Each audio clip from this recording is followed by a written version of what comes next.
जय श्री बालाजी प्रिय दर्शकों, आज हम सुनेंगे आश्विन शुक्ला एकादशी की व्रत कथा। युधिष्ठिर कहने लगे कि हे भगवान, आश्विन शुक्ला एकादशी का क्या नाम है? अब आप कृपा करके इस व्रत की विधि और उसका फल कहिए।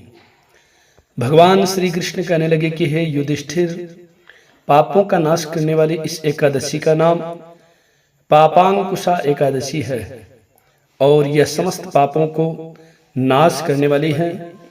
इस दिन मनुष्य को विधि पूर्वक भगवान पद्मनाभ की पूजा करनी चाहिए।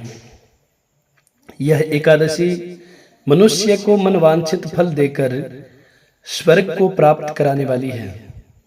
मनुष्य को बहुत दिनों तक कठोर तपस्या करने से जो फल मिलता है, वह फल भगवान गरुड़ ध्वज को नमस्कार करने से प्राप्त हो जाता है।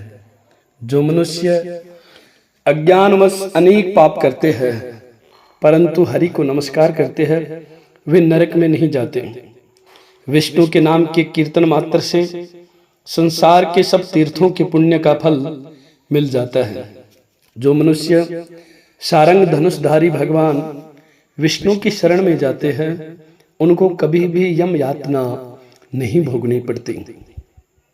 जो मनुष्य वैष्णव होकर शिव की और शैव होकर विष्णु की निंदा करते हैं, वे अवश्य नरकवासी होते हैं।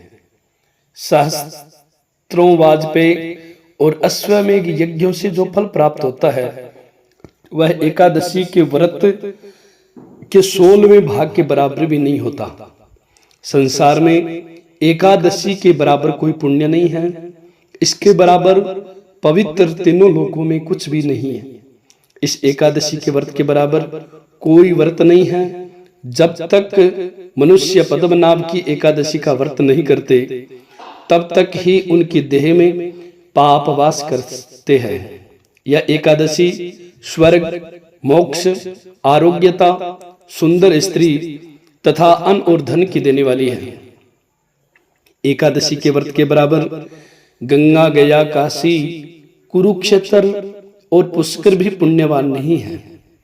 हरिवासर तथा एकादशी का व्रत करने और जागरण करने से सहज ही में मनुष्य विष्णु पद को प्राप्त होता है।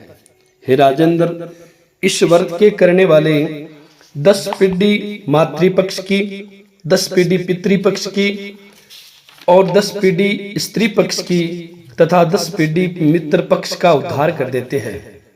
वह दिव्य देह धारण कर चतुर्भुज रूप हो, पीतांबर पहने और हाथ में माला लेकर गरुड़ पर चढ़कर विष्णु लोक को जाते हैं। हे नृपोत्तम, बाल्यावस्था, युवावस्था और वृद्धावस्था में इस व्रत को करने से पापी मनुष्य भी दुर्गति को प्राप्त न होकर सदगति को प्राप्त होता है। आश्विन मास की शुक्ल पक्ष की इस पापांकुशा एकादशी का जो व्रत करते हैं, वे अंत समय में हरि लोक को प्राप्त होते हैं तथा समस्त पापों से मुक्त हो जाते हैं। सोना, तिल, भूमि, गौ, अन्न, जल, छत्री तथा जूती दान करने से मनुष्य यमराज को नहीं देखता।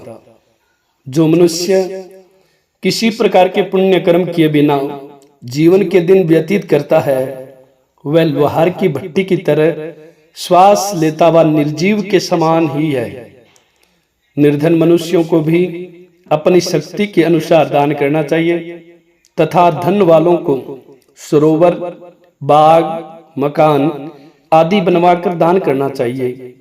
इससे मनुष्यों को यम का द्वार नहीं देखना पड़ता तथा संसार में दीर्घायु होकर धनाढ्य, कुलीन और रोग रहित रहते हैं। हे राजन, जो आपने मुझसे पूछा वह सब मैंने आपको बतलाया। अब आपकी और क्या सुनने की इच्छा है? प्रिय दर्शकों, अगर आप सभी को यह कथा अच्छी लगी हो तो आप इस वीडियो को, इस कथा को ज्यादा से ज्यादा शेयर करें। हमारे से जुड़े रहने के लिए हमारे चैनल को जरूर सब्सक्राइब करें। लेटेस्ट अपडेट पाने के लिए बेल के आइकन को दबाएं। और हाँ, सनातन धर्म में जितने भी व्रत त्योहार होते हैं, उन सभी व्रत त्योहारों की कथा, उन सभी व्रत त्योहारों के मुहूर्त इस रामदूत स्टोर चैनल पर अपलोड किए जाते हैं। तो आप सभी से पुनः निवेदन करता हूं, आप हमारे से जुड़े रहने के लिए हमारे चैनल को जरूर सब्सक्राइब करें। जय श्री बालाजी, जय श्री राधे।